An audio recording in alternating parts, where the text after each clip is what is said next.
अस्सलाम वालेकुम my YouTube family, welcome back to my YouTube channel. आज मैं अपने चैनल पर आप लोगों के साथ कैरी और फालसे के शरबत की आसान सी रेसिपी शेयर करने आई हूँ। आई होप कि आप लोगों को ये पसंद आएगी और आप लोग ज़रूर ट्राई करेंगे। कैरी और फालसे का शरबत गर्मियों का एक ख़ास तोहफा है जिसे हर घर में ही अपने अपने तरीके से बनाया जाता है। एक बार इस रेसिपी से आप लोग ट्राई करें, बहुत मज़ेदार बनता है। अगर मेरे चैनल पे फर्स्ट टाइम विजिट किया है तो चैनल को सब्सक्राइब कर दें, साथ साथ बेल का आइकन भी प्रेस कर दें ताकि हर आने वाली वीडियो का नोटिफिकेशन आपको सबसे पहले मिले। मई का महीना है और इसमें गर्मी जो है बहुत शदीद पड़ती है, तो इस गर्मी से बचाव के लिए कैरी का ये शरबत बहुत आजमूदा है क्योंकि ये लू से बचाता है और इसके अलावा गर्मी के असरात से भी महफूज रखता है। आप ये बनाकर स्टोर कर लें और इसे जब आपका मूड हो आप इसे बनाएं और बर्फ़ डालें और थोड़ा सा पानी डालें और इसे सर्व कर दें। निहायत मज़ेदार रिफ्रेशिंग सा ये कैरी का शरबत बनाना बहुत ही आसान है और मैं बहुत ही आसान रेसिपी के साथ आप लोगों के साथ इस रेसिपी को शेयर कर रही हूँ। आप देख सकते हैं कि कितना मज़ेदार सा ये शरबत बनके तैयार हुआ है। जायके और खुशबू में लाजवाब है। बाजार के स्क्वैश और बाजार के आम के शरबत से कई ज़्यादा अच्छा घर में बनके तैयार होता है। सबसे पहले हम यहाँ पर ले रहे हैं 3 बड़े साइज की कैरियाँ। इन्हें धोकर और अब हम इसे एक सॉस पैन में डालेंगे और इसे इतना बॉईल कर लेंगे कि ये सॉफ्ट हो जाए।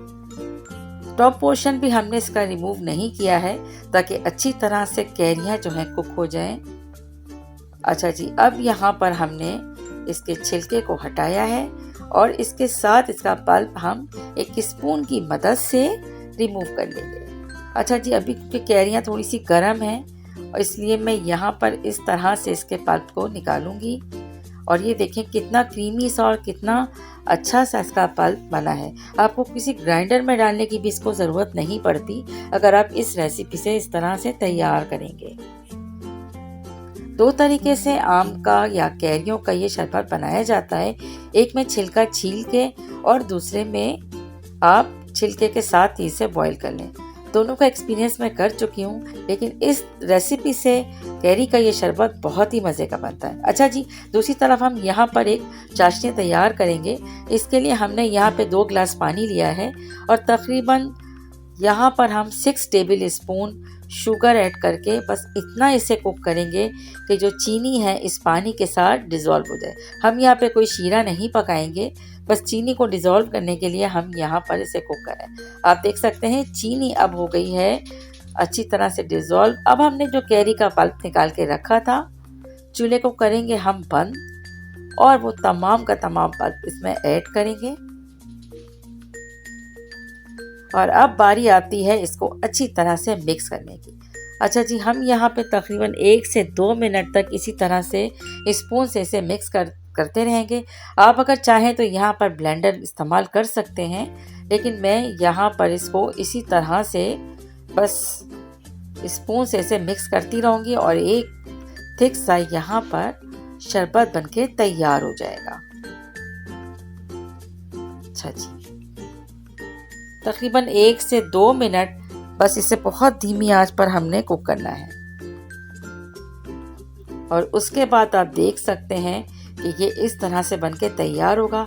अब हम यहाँ पर हाफ लेमन का जूस इसमें ऐड करेंगे ताकि जब हम इसे फ्रीज़र में या फ्रिज में रखें तो इसमें शुगर नहीं जमे और लेमन से इसका टेस्ट भी कुछ और ज़्यादा रिफ्रेशिंग हो जाता है और इसका कॉम्बिनेशन बहुत ही अच्छा होता है। अच्छा जी, अब हम इसे सर्व करेंगे ग्लास में। यहाँ पर हमने हाफ गिलास ठंडे पानी के अंदर कैरी का ये शरबत ऐड किया है और इसमें बर्फ़ डाल के अब हम इसे सर्व करेंगे। यकीन करें ये बहुत ही मज़े का बनता है। एक दफ़ा आप लोग इस रेसिपी से ज़रूर तैयार कीजिएगा। अच्छा जी, अब हम जाते हैं बनाने के लिए अपनी दूसरी रेसिपी, वो है फालसों का शरबत। फालसों का शरबत भी गर्मियों में एक बहुत बेहतरीन तोहफा है। लू से बचाता है और ठंडक का एहसास दिलाता है। इस बेतहाशा पड़ने वाली गर्मी में आप लोग फालसों का शरबत बना के फ्रिज में स्टोर कर दें। बच्चों को, बड़ों को, सबको ही आप ये आराम से दे सकते हैं। अच्छा जी, यहाँ पर हम काला ब्लैक जो सॉल्ट होता है वो भी ऐड कर सकते हैं और इसमें ब्लैक पेपर भी ऐड कर सकते हैं। अच्छा जी, इसे बनाने के लिए हमने यहाँ पर तकरीबन 3 टेबल स्पून शुगर ली है और इसमें हमने फालसों को अच्छी तरह से धोकर और अब हम इसे ब्लेंड कर लेंगे। अच्छा जी, आप इसे जग में तैयार कर सकते हैं, मैं यहाँ पर ब्लेंड करके तैयार करूँगी। दोनों ही एक ही तरह से तैयार होते हैं, बस यहाँ पर आप बहुत कम पानी ऐड किए आराम से इसे ब्लेंड कर सकते हैं। सबसे पहले हम विदाउट एनी वाटर के यहाँ पर हम इसे ब्लेंड कर लेंगे ताकि शुगर भी अच्छी तरह से इसके साथ ब्लेंड हो जाए, ग्राइंड हो जाए। अच्छा जी, थोड़ी देर के बाद अब हम इसमें थोड़ा थोड़ा सा पानी ऐड करना स्टार्ट करेंगे। पानी हम यहाँ पर टैप वाटर ले रहे हैं, अभी हम इसमें ठंडा पानी ऐड नहीं करेंगे। अब यहाँ पर हमने half tea spoon salt add किया है। सॉल्ट ऐड करना इसलिए ज़रूरी है कि इससे गला ख़राब होने के चांस बिल्कुल ख़त्म हो जाते हैं, क्योंकि फाल से थोड़ी सी खटास होती है इसमें।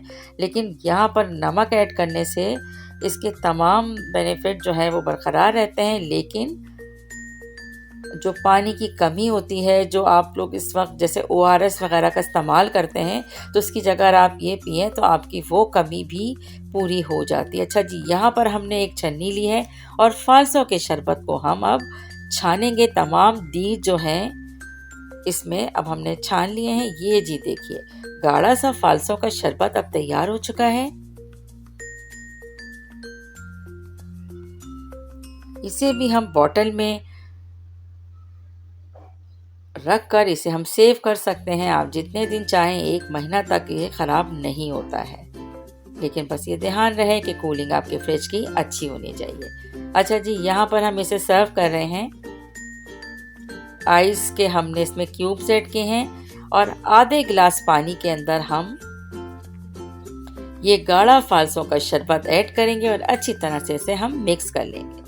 बहुत ही रिफ्रेशिंग और बहुत ही मज़ेदार और बहुत ही इजी रेसिपी फालसों के शरबत की आप लोग ज़रूर ट्राई कीजिएगा। लोग बहुत घबराते हैं कि इसके बीज और ये जो है बहुत मसला करते हैं, लेकिन इस तरह से छान के आप लोग इसके शरबत को एंजॉय कर सकते हैं।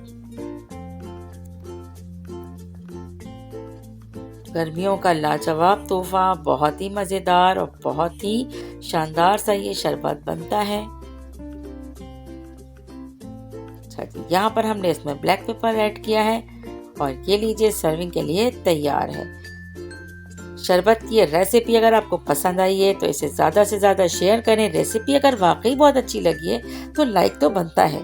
Thanks for watching, take care.